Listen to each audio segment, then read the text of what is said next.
Hello and welcome to Global Online. We have started a new series where we are covering topic-wise MCQs, okay? Where we are covering topic-wise MCQs, we'll cover all the options also with explanation. This is my second lecture. I am Chandni Swarnakar and you can watch my lecture at 5 p.m.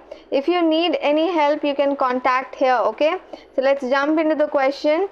So the first question is, the figure of speech is used in the line, the weather is not ideal today. What it means? The weather is not ideal, it means the weather is bad. The weather is awful. So instead of saying the weather is terrible or awful, the speaker uses the phrase not ideal. Not ideal, okay? So to understate the unfavorable condition. So when a writer tries to understate a statement, that is understatement. Figure of speech, when you try to make it smaller, less valuable or less important. So that is understatement. So the correct answer is the understatement, right? Simile and metaphor talks about comparisons, I told you. Anaphora basically talks about the repetition of words. When you can see repetition of word, you can say that anaphora is there, right?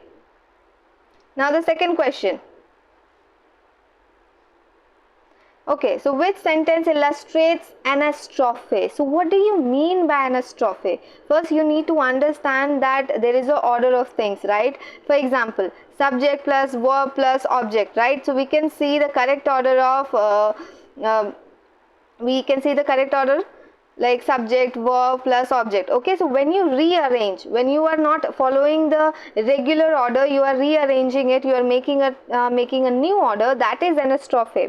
Okay, so here we can see in C option, played, verb, subject and object. So there is a rearrangement of the order, so that is anastrophe. The correct answer will be C, right?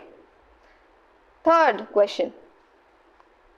Let's jump into the third question.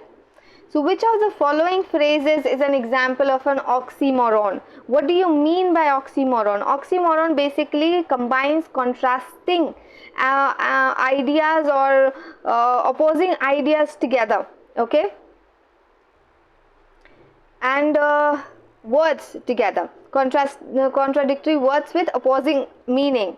Together it combines, right? So bitter and sweet. Sweet honey, same thing. Cold ice, same thing. Bright or darkness, so it cannot be the opposite word. It is not the opposite word or contradictory word.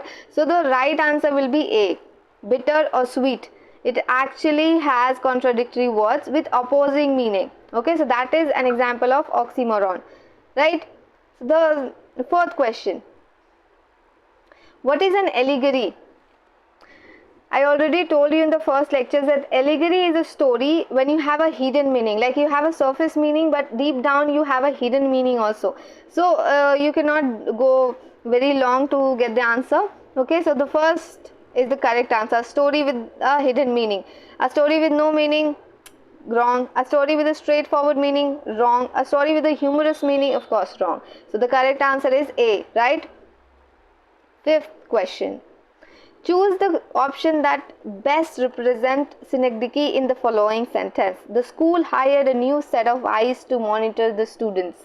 So I already told you Synecdoche basically represents the whole. When you are talking about a part and that represents whole, that is Synecdoche.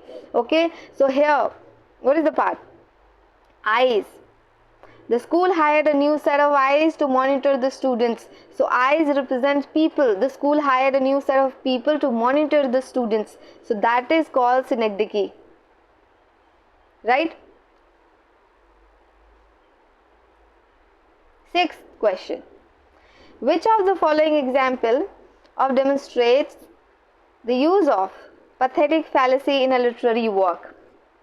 Okay. The stormy clouds reflected the characters in a turmoil. The moon shone brightly in the night sky. The flower dances in the gentle breeze. The waves crashed against the shore. I must tell you that pathetic fallacy actually give non-human objects human emotions. Okay, when you give human emotions to non-human objects, that is pathetic fallacy. So in the first option we can see the stormy clouds reflected the character's inner turmoil. Stormy's inner turmoil. So this is the correct answer. When you are using the human emotions, you are giving human emotions to non-human objects. Okay, so this is the correct answer. The stormy clouds reflected the character's inner turmoil, right? Seventh question.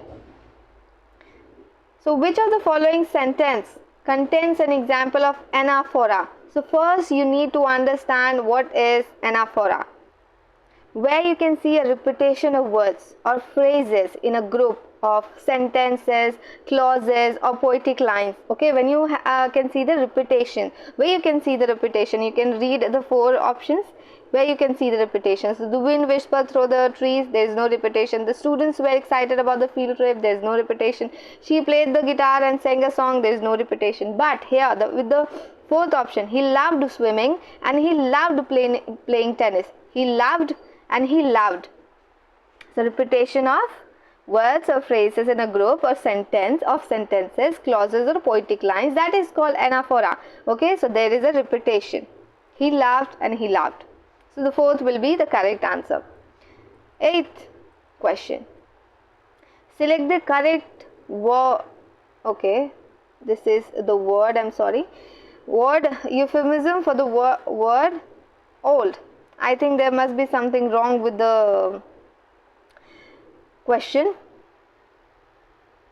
Okay, so the question is basically asking you have to choose a correct word for old, right? So first you need to understand what do you mean by euphemism. Euphemism basically refers to those words or a phrase that can be used to convey something unpleasant and sad or considered taboo. Like you wanted to talk bad but you didn't. You have used something you have good word or pleasant word or not sad. So that is called euphemism use, right? So instead of using old, we can use elderly to look less unpleasant, to look good, right? So A is the correct answer. Question number 9. Which of the following is not a reason why someone might use circumlocution? So before answering the question, you need to understand the circumlocution. Circum seems like circle, right? It seems like circle. When you beat about the bush, people usually prefer don't beat about the bush. But when you beat about the bush, when you use longer lines or sentences, you use a way of writing, like something using more words than necessary. Like you use a lot of words, you are using longer sentences to convey your topics or whatever you want to say. So that is circumlocution, right? So here the options are 4. To make their language more approachable. Of course, you use circumlocution to make your language more approachable, to avoid using a word that may be considered impolite or offensive, of course, right? To express a complex or abstract idea in a more accessible way. So this is also the right one. But to be intentionally misleading. So this cannot be the right answer, because circumlocution cannot be used to intentionally mislead people. So this is the correct answer, right? Which one is the correct answer? D is the correct answer. Okay, so that's it for today. We'll meet in the third lecture. You can revise the 2 lectures I just taught you. Okay, whatever I taught you can revise again, go through the lectures and note it down. And thank you for today, and all the best for tomorrow. We'll cover other lectures too. Thank you.